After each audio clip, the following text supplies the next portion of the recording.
How to download TikTok video without watermark. First, open the video on TikTok that you want to download, then tap on the share icon. After this, you want to scroll all the way until you find copy link option. Once you find it, tap on the copy link. As you can see, the link has been copied. Now you want to exit TikTok and head over to your browser. So you can choose any browser, and in here you want to search for SnapTik.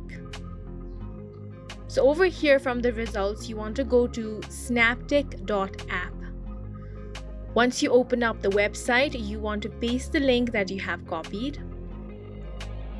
So enter it in the search bar.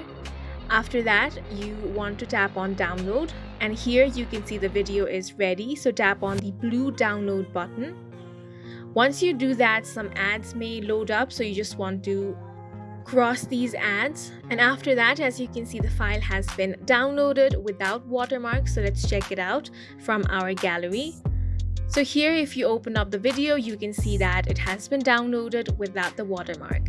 And that is it for this video. We hope you guys found it helpful. Please make sure to hit the like button and subscribe for more helpful tutorials.